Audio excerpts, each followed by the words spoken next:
ইটভাটার মালিক আপনারা যারা আছেন, আপনারা এখানে অন্তত 15টা 16টা ইটভাটা আছে যেগুলোর কোনো লাইসেন্স নাই, যেগুলো অবৈধ। আপনি অবৈধ ব্যবসা করতেছেন। তো সুতরাং আপনি যদি মনে করে থাকেন বা আপনারা যদি মনে করে থাকেন আপনারা আমাকে থামাইতে পারবেন, এটা কোনোদিনও থামাইতে পারবেন না, নেভার, ইম্পসিবল। কারণ ভোটের আগের দিন বা ভোটের সময় আপনারা আমার বিরুদ্ধে অনেক ষড়যন্ত্র করছেন, এটা করছেন সেটা করছেন, থামাইতে পারছেন আপনারা? পারেন নাই তো। গতকাল ইটভাটার যারা হচ্ছে অবৈধ মাটি কাটতে গুমতি নদীতে যাবে, প্রত্যেকবার যাবে, প্রত্যেকবার মামলা খাবে। হাইকোর্ট কিন্তু অর্ডার দিয়ে দিছে, যেই যাবে মামলা খাবে, যেই যাবে মামলা খাবে। মানে মামলা ছাড়া এখন আর কোনো উপায় নেই। আপনি যদি অবৈধ মাটি কাটতে যান, যেই যাবে মামলা খেয়ে আসতে হবে। আমি যেটা ন্যায় বিরুদ্ধ কাজ, আইনের বাইরের যেটা কাজ, এটা আমি ঠেকাবই। কেউ আমাকে আটকাইতে পারবে না, কেউই না। পরিবেশের ক্ষতি হয়, কৃষির ক্ষতি হয়, এমন কোনো কাজ আমরা কখনই করতে দিব না। মাদকের যে বিস্তার, এই মাদকের বিস্তার রোধে আমাদের দুই ধরনের অ্যাকশন আছে, একটা হচ্ছে আইনগত, আরেকটা হচ্ছে সামাজিক সচেতনতা। এই সামাজিক সচেতনতা যদি আমরা বৃদ্ধি করতে চাই, সেক্ষেত্রে এই ধরনের সংগঠনের কোনো বিকল্প নাই। দ্বিতীয়ত হচ্ছে ধরেন এখন যে মাটি কাটার এক ধরনের আমরা দেখলাম, এই জিনিসটাকে আমরা প্রাইমারিলি সলভ করতে পারছি, আমরা কিন্তু এটাকে বন্ধ করতে পারছি। বিভিন্নভাবে বিভিন্ন হুমকি ধামকি চাপ অনেক কিছুই প্রয়োগ করা হয়েছে, কিন্তু আমরা পরিবেশ আমরা শুধু মাটি কাটাটা দেখতেছি, কিন্তু এটার যে ঝুঁকিটা, এটার যে ধরেন 15-20 বছর পরের যে ঝুঁকিটা, সেটা কিন্তু আমরা আমলে নিচ্ছি না। পরিবেশের যে বিষয়টা, আপনি নদীর মধ্যে যে জায়গাটায় মাটি কাটা হয়, ধরেন 2 একর জায়গায়, এই 2 একর জায়গার টপ সয়েলটা যখন উঠাই নেওয়া হয়, আশেপাশের আরও অন্তত 10-15 একর জায়গা কিন্তু ভেঙে যায়। এবং আপনি হয়তো একটা বছরে 5 কোটি টাকা 10 কোটি টাকার মাটি নদী থেকে উঠাইলেন, এরপরে যে বর্ষার সিজনে আমার সরকারি বাজেট চলে যায় হচ্ছে 15-20 কোটি টাকা, এই যে বন্যার সময়। তাইলে সরকার বিভিন্নভাবে এখানে ক্ষতিগ্রস্ত হচ্ছে। প্রত্যেক বছর আমাকে নদীর বাঁধ রক্ষার্থে আমাকে একটা বাজেট আমাকে প্রণয়ন করতে হচ্ছে। নদীর পাশের যে মানুষগুলো আছে, আশেপাশের যে মানুষগুলা, তাদের জীবনমান হচ্ছে সেখানে ক্ষুণ্ণ হচ্ছে। প্রত্যেক বছর তাদেরকে দেখা যায়, এই যে শিবনগরের আমাকে একজন বলল যে উনি গত 20 বছরে ওনার 4টা বাড়ি পাল্টাইতে হয়েছে। তো একটা মানুষের যদি 4টা বাড়ি পাল্টাইতে হয় 20 বছরে, আর থাকে এই কি? তো এই যে দেখেন পরিবেশের যে আমরা যে দীর্ঘমেয়াদী যেই আমাদের ঝুঁকিগুলো, সেগুলো কিন্তু আমরা দেখি না। আমরা সাময়িক যেই ঝুঁকিটা আছে আমরা সেই ঝুঁকিটা দেখি। সেজন্য আমাদেরকে বিভিন্নভাবে প্রেশার, বিভিন্ন এক্ষেত্রে আমি রাজনৈতিক দলগুলো যারা আছে আপনাদের, আমরা চাই একটা মিউচুয়ালি আমরা পরিবেশের দীর্ঘমেয়াদী যে ঝুঁকিটা হোক, সেটা কিন্তু দায়ভার আমাদেরকে নিতে হবে। আপনি কিন্তু এটা সুযোগ এড়ানোর মানে এটা কোনোভাবেই আপনি এটা সুযোগটা এড়াইতে পারবেন না। প্রত্যেক বছরে ত্রাণ দিলাম, আমরা মুড়ি চিরা নিয়ে মানুষের কাছে দৌড়াইলাম, বন্যার পানি আসলো, আমরা নৌকা নিয়ে কিছুদিন ত্রাণ কার্যক্রম পরিচালনা করলাম, এটা কোনো সাস্টেইনেবল সমাধান না। সাস্টেনেবল সমাধান আমার নদীগুলাকে, আমার সেক্ষেত্রে হচ্ছে আমাকে অবশ্যই নদীগুলাকে আমাকে প্রবাহমান রাখতে হবে। নদীগুলা খালে আছে আমরা নাম শুনিও নেই।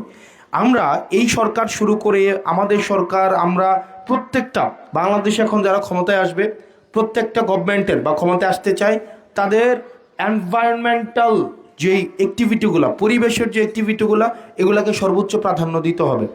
আপনি যদি পরিবেশকে কম্প্রোমাইজ করে, পরিবেশের সাথে কোনোভাবে সমঝোতা করে আপনি এই দেশটাকে চালাইতে পারবেন না। কারণ এই যে এখন দেখেন গরম, কি পরিমাণ গরম পড়ে, অসিজনে গরম, অসিজনে বৃষ্টি, অসিজনে ঠান্ডা, মানে এর কোনো আগের মধ্যে কি কোনো রুটিন আছে? আপনি দেখেন আগে কিন্তু একটা রুটিন অনুযায়ী চলতো, আপনি বলতে পারতেন কখন ঠান্ডা পড়বে, কখন বৃষ্টি পড়বে। এখন এই যে আনসার্টেন বৃষ্টি হয়, এগুলো কি ফসলি জমির ক্ষতি করে না? যেমন দেখবেন শীতকালে বৃষ্টি আসতেছে, আবার যে সময় বৃষ্টি পড়ার কথা না ওই সময় বৃষ্টি আসতেছে, আবার যখন বৃষ্টি আসার কথা তখন আবার বৃষ্টি আসতেছে না। এই যে আমাদের এগুলো পরিবেশের ক্ষতি করতেছে না, আমাদের ফসলের ক্ষতি করতেছে, আমাদের একটা ব্যাপক হারে আমাদের হচ্ছে জীবিকার পরিবর্তন করতে হচ্ছে। এখন দেখবেন কৃষকরা কিন্তু তাদের পেশা পরিবর্তন করে, আপনার হচ্ছে দেখা যায় ডে লেবার হয়ে যায়, বিদেশে চলে যায়। এটা আমাদের কৃষিকাজে একটা ক্ষতি করে। আমাদের Mohanpur union, Allahabad union, Jafarganj union, Sultanpur এবং বরকামতা ইউনিয়ন, এই ইউনিয়নগুলো থেকে আমরা হচ্ছে কৃষি উৎপাদনে আমাদের সবচেয়ে বেশি। তো এই জায়গাগুলোতে আমাদের পরিবেশের ক্ষতি হয়, কৃষির ক্ষতি হয়, এমন কোনো কাজ আমরা কখনই করতে দিব না। সেজন্য আমরা যেন নাব্যতা, আমাদের নদীর এবং খালের নাব্যতা যেন আবার ফিরে আসে, আবার কৃষকের যেন খালের পানি দিয়ে কৃষি কাজ করতে পারে, সেজন্য খালগুলো পুনঃখনন করা হচ্ছে। নদীর পানি যেন প্রবাহমান থাকতে পারে এবং নদী যেন প্রত্যেক বছর এভাবে ভেঙে না যায়। প্রত্যেক বছর আপনি মনে করতে পারেন আমি তো মাত্র দুই একর জায়গা থেকে মাটি নিতেছি। ভাই 2 একর জায়গা না, এটার ইম্প্যাক্ট কিন্তু 2 একর জায়গার মধ্যে পড়তেছে না, এটার ইম্প্যাক্ট পড়তেছে আশেপাশে পুরো 10-15 একর জায়গাতে এটা পড়তেছে।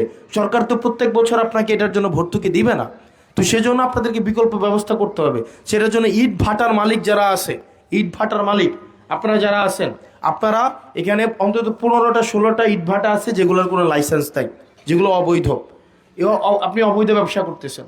তো সুতরাং আপনি যদি মনে করে থাকেন বা আপনারা যদি মনে করে থাকেন আপনারা আমাকে থামাইতে পারবেন, এটা কোনোদিনও থামাইতে পারবেন না, নেভার, ইম্পসিবল।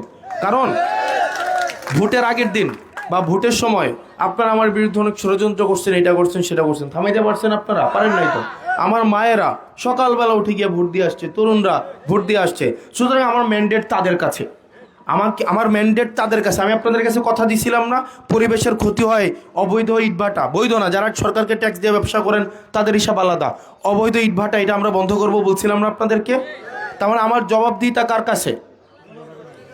আমাদের জবাবদিহিতা, ভোট দিচ্ছেন আপনারা, আপনাদের কাছে আমার জবাবদিহিতা না, জবাবদিহিতা কিনা? তার মানে আপনাদের ভোটে নির্বাচিত হয়ে আমি কতিপয় অবৈধ ইটভাটার মালিকের কাছে কি মাথা নত করার কোনো আমার দরকার আছে?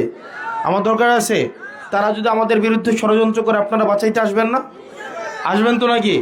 আসবেন না? আমি শুনেন, আপনাদের কাছে আমি দায়বদ্ধ, কোনো রাজনৈতিক দলের কাছে না, রাজনৈতিক নেতার কাছে না, কোনো ইটভাটার মালিকের কাছে না। সুতরাং গতকাল ইটভাটার যারা অবৈধ মাটি কাটতে গুমতি নদীতে যাবে, প্রত্যেকবার মামলা খাবে। হাইকোর্ট কিন্তু অর্ডার দিয়ে দিছে, যেই যাবে মামলা খাবে, যেই যাবে মামলা খাবে। মানে মামলা ছাড়া এখন আর কোনো উপায় নেই। আপনি যদি অবৈধ মাটি কাটতে যান, যেই যাবে মামলা খেয়ে আসতে হবে, কোনো সুযোগ নাই।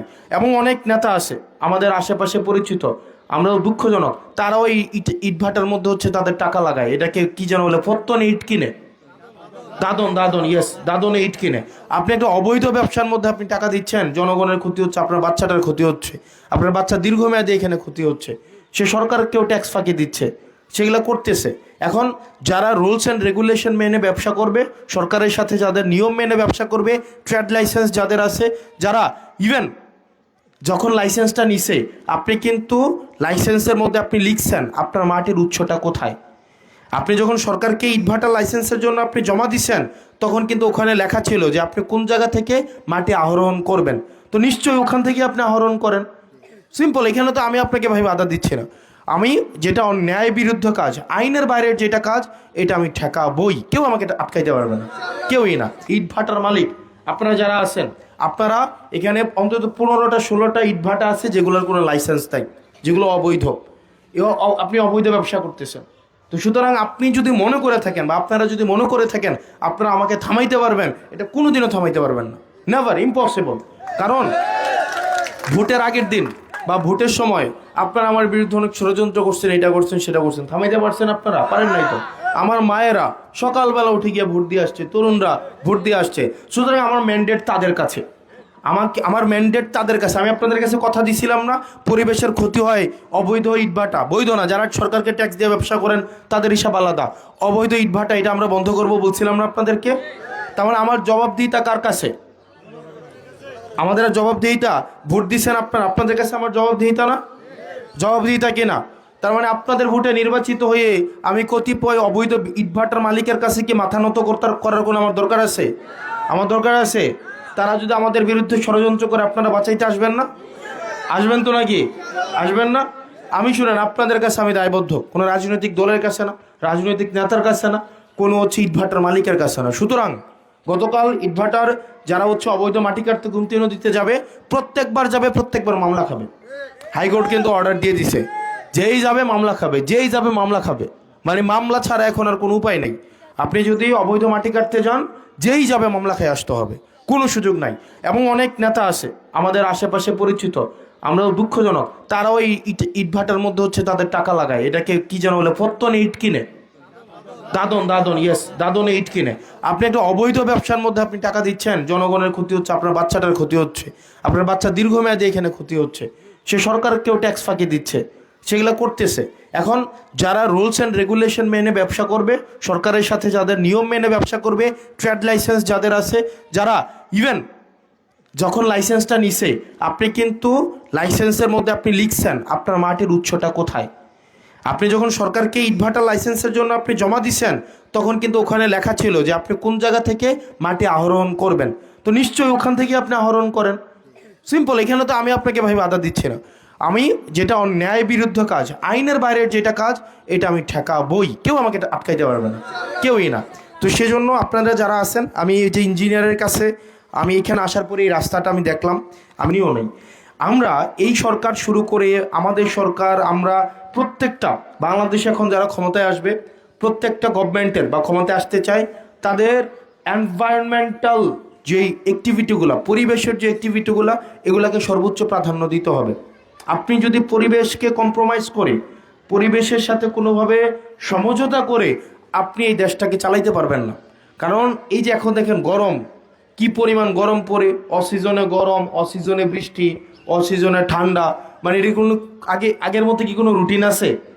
আপনি দেখেন আগে কিন্তু একটা রুটিন অনুযায়ী চলতো, আপনি বলতে পারতেন কখন ঠান্ডা পড়বে, কখন বৃষ্টি পড়বে। এখন এই যে আনসার্টেন বৃষ্টি হয়, এগুলো কি ফসলি জমির ক্ষতি করে না?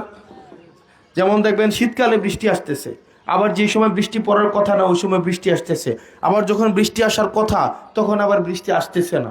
এই যে আমাদের এগুলো পরিবেশের ক্ষতি করতেছে না, আমাদের ফসলের ক্ষতি করতেছে, আমাদের একটা ব্যাপক হারে আমাদের হচ্ছে জীবিকার পরিবর্তন করতে হচ্ছে। এখন দেখবেন কৃষকরা কিন্তু তাদের পেশা পরিবর্তন করে, কৃষকরা তাদের পেশা পরিবর্তন করে আপনার হচ্ছে দেখা যায় ডে লেবার হয়ে যায়, বিদেশে চলে যায়। এটা আমাদের কৃষিকাজে একটা ক্ষতি করে। আমাদের Mohanpur union, Allahabad union, Jafarganj union, Sultanpur এবং বরকামতা ইউনিয়ন, এই ইউনিয়নগুলো থেকে আমরা হচ্ছে কৃষি উৎপাদনে আমাদের সবচেয়ে বেশি।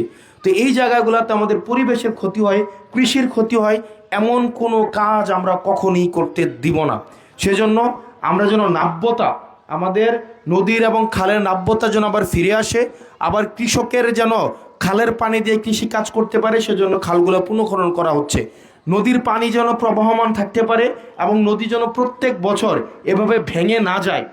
প্রত্যেক বছর আপনি মনে করতে পারেন আমি তো মাত্র দুই একর জায়গা থেকে মাটি নিতেছি, ভাই 2 একর জায়গা না, এটার ইম্প্যাক্ট কিন্তু 2 একর জায়গার মধ্যে পড়তেছে না, এটার ইম্প্যাক্ট পড়তেছে আশেপাশে পুরো 10-15 একর জায়গাতে এটা পড়তেছে। সরকার তো প্রত্যেক বছর আপনাকে এটার জন্য ভর্তুকি দিবে না।